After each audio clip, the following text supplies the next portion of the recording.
Welcome to the Explainer. I am so thrilled you're here with us today. We're unpacking a genuinely fascinating document, Acuity Inc.'s Q3 2026 Form 10Q filing. Now, I know, you might be thinking an SEC financial filing? Really? But trust me on this. Once you look past the dense, dry accounting tables, there is an incredibly dynamic story hiding right there in the pages. We're going to decode Acuity's financial health, their pretty aggressive strategic positioning, and figure out exactly how they are generating and, more importantly, deploying their capital. Okay, let's just dive right into this. $1.198 billion. Yeah, you heard that right. That is Acuity's net sales figure for the third quarter of 2026 alone. I really wanted to bring this up immediately because it perfectly frames the sheer massive scale of the operations we're dealing with today. Before we even talk about what Acuity actually makes or how they're innovating, we have to acknowledge the absolute footprint they hold in the market right now. To make sense of this dense 33-page financial document, we're going to break it down into 5 quick parts. 1. Inside Acuity Inc. 2. Strong financial performance.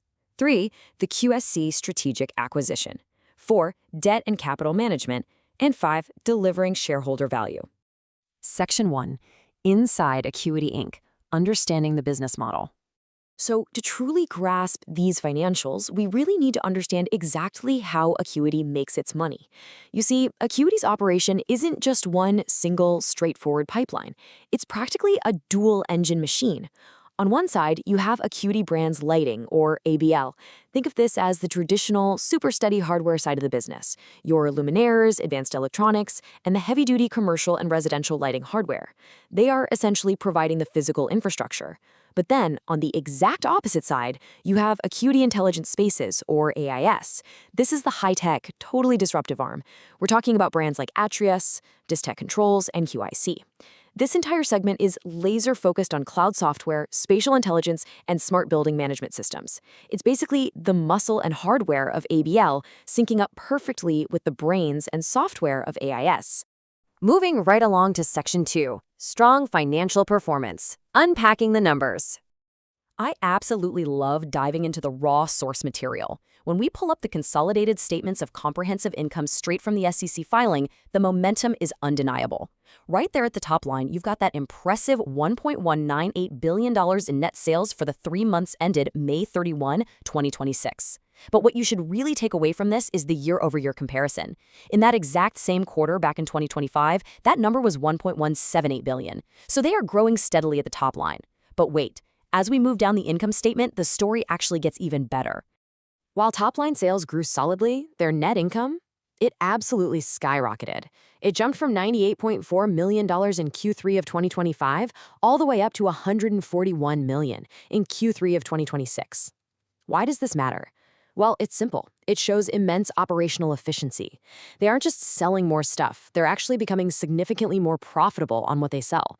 They're dialing in their costs and really leveraging those high-margin intelligent space technologies to drive some massive bottom-line growth. All right, Section 3, the QSC strategic acquisition, expanding intelligent spaces. All that powerful financial momentum definitely begs the question, how exactly is Acuity deploying this capital to aggressively expand their tech offerings? Let's break down the QSC deal. Completed on January 1st, 2025, Acuity bought QSC for a staggering $1.2 billion. And get this, they paid in cash. Now, QSC is a major leader in audio, video, and control solutions. So this was basically a billion-dollar bet to bring disruptive, cloud-manageable AV tech directly into their intelligent spaces portfolio. It fundamentally expands that whole AIS segment into a totally cloud-first architecture. It allows them to manage everything from retail stores to airport terminals and massive enterprise campuses entirely from the cloud. It's a real game changer for them. Now, let me act as a friendly translator for some of the heavy accounting jargon here. When a company buys another company, they have to mathematically allocate that huge purchase price across different assets. And you'll see 2 massive categories here. $713.9 million in intangible assets and $394.6 million in goodwill. In accounting terms, goodwill and intangibles basically represent the massive premium Acuity paid above and beyond the physical, touchable assets. So the absolute crucial takeaway here is this. Acuity wasn't just buying up warehouses and physical factories, they were buying QSys-developed technology, brilliant patents, deep customer relationships, and the immense future value of edge with cloud network effects. Next up, Section 4, Debt and Capital Management. Following the cash. So you're probably wondering, where does a company actually get the cash for a $1.2 billion acquisition? And how do they manage the financial fallout afterward? Well, to help fund the QSC deal back in 2025, they initially incurred $600 million in term loans. But check out how aggressively they tackled that debt. Within that very same year, they voluntarily repaid $200 million. Boom! Then, in 2026, they voluntarily repaid another $200 million. And then, just recently, on May 8, 2026, they executed this brilliantly savvy restructuring. They entered into a brand new $800 million 5-year unsecured revolving credit agreement, paying off the rest of that old term loan. This move pretty much ensures they have massive long-term liquidity and extreme flexibility moving forward. And finally, Section 5, delivering shareholder value, rewarding the investors.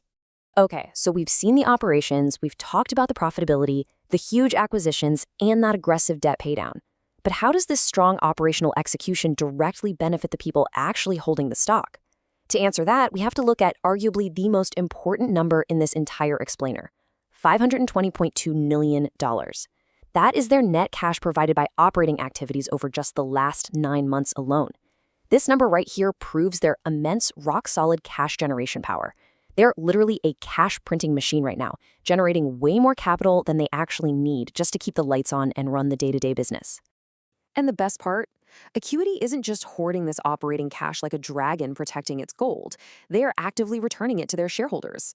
Over those exact same 9 months ended May 31, 2026, they executed a whopping $229.9 million in common stock repurchases. By buying back their own stock, they're reducing the total number of shares out there on the market, which inherently makes the remaining shares more valuable for you. On top of that, they paid out $17.7 million in reliable cash dividends. So yeah, they are aggressively rewarding their investors for taking the ride with them. Oh, actually, scratch that. Before we wrap, I had to include this one detail because it is just such a fascinating kind of funny quirk in the financial filing. Acuity got a slightly unexpected, basically free money windfall. Due to a recent U.S. Supreme Court ruling regarding the validity of certain international tariffs under the IIEP, Acuity actually recorded a $6.4 million tariff refund during this quarter. They just booked this right into their cost of products sold, which gave a really nice quirky little boost to their already stellar gross profit margins. Just a fun little surprise in the ledger. Which ultimately brings us to the biggest question of all. We have seen their blueprint, right? They generate massive amounts of cash, they pay down debt rapidly, and they make bold acquisitions of disruptive tech like QSC to expand their cloud footprint. With over $520 million in operating cash flowing in over just 9 months and a really clear, undeniable vision for Acuity Intelligent Spaces, what is their next strategic move? What will Acuity acquire next? That is the absolute biggest question to watch, and I hope this explainer has given you the precise context you need to evaluate whatever bold move they make next. Keep your eyes on those SEC filings because this story is far from over.